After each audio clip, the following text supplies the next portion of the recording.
C'est parti. Bonjour, je me présente, Bob Alexandre, je suis le dirigeant de la boutique du vapoteur. Alors je vais vous expliquer aujourd'hui vite fait comment on remplit un cliromiseur. Je l'ai déjà fait dans un précédent post. Et après je vais vous montrer comment on fume. Donc on ouvre le drip tip. Donc je rappelle, bien vérifier qu'il y ait petit joint qui soit sur le drip tip. Ensuite on prend notre petite fiole, on incline le cliromiseur à 45 degrés. Et on fait couler le liquide sur le bord de la paroi pour éviter de mettre dans le petit trou, hein, j'espère qu'on le voit bien, le petit trou du milieu. Donc on appuie et on fait couler le long de la paroi en tournant légèrement le drip tip, ce qui permet d'éviter au produit qui est assez épais de remonter et de passer dans le petit trou. Hop, voilà, et on le remplit jusqu'au petit trait de 1,6 ml. Alors sur les cliromiseurs classiques, donc non démontables, c'est facile à repérer, c'est à peu près le niveau du dessous du silicone. Donc une fois que c'est rempli, alors quand c'est la première fois, on attend quelques temps que ça s'imbibe bien. Bon là il était déjà plein, donc pas neuf.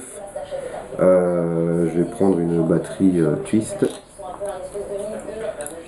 Alors je montre aussi tant qu'on y est pour les tours de cou. On a une petite bague comme ça avec un petit trou pour le bouton qu'on enfile dessus et on visse.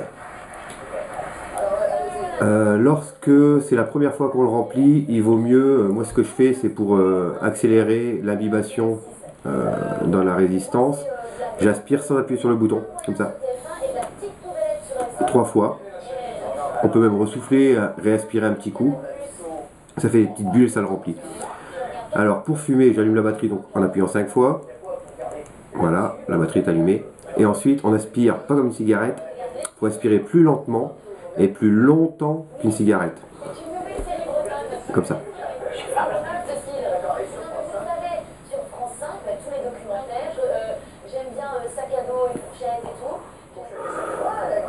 Alors ce qu'il faut savoir, c'est qu'on n'aspire pas directement les poumons pour éviter que ça pique. Parce que si vous aspirez directement les poumons, ça vous arrache bien la gorge.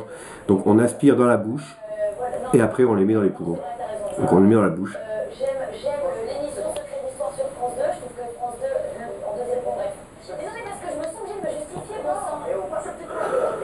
Voilà, c'est pas bien compliqué, hein. On reste toujours appuyé sur le bouton le temps qu'on aspire. On met dans la bouche. Et après on fait passer dans les poumons et on expire. Alors là j'ai une petite batterie twist, j'en profite pour l'expliquer vite fait. On peut régler ici la tension de 3,2 à 4,8. Donc ça c'est en fonction du produit qu'on a dedans, on aime ou on n'aime pas. Mais on peut régler pour avoir plus de hit ou plus de fumée.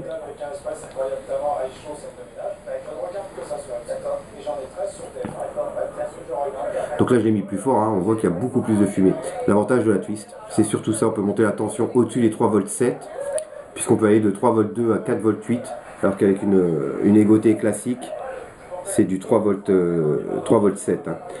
Ensuite on a les autres batteries qui sont aussi réglables, c'est les Ego VV, où là on peut régler la tension, comme là il s'allume en rouge, ça veut dire qu'il est au maximum, donc 4,8 volts. On appuie 5 coups dessus. Il est en violet, donc là il est en valeur moyenne à 3,7-3,8 volts. Et on réappuie 5 fois dessus, il passe en bleu. Et là il est au minimum, donc 3 volts 2. On a aussi l'avantage sur ces batteries d'avoir un témoin de charge. Donc là elle est chargée à bloc. Hein. Quand elle est un peu moins chargée, ben, les petites LED s'éteignent au fur et à mesure. Et quand elle arrive à la fin, ça veut dire qu'on doit la recharger.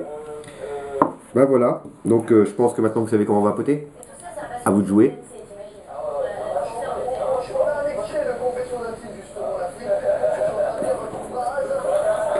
Et bonne vape avec la boutique du vapoteur. Au revoir.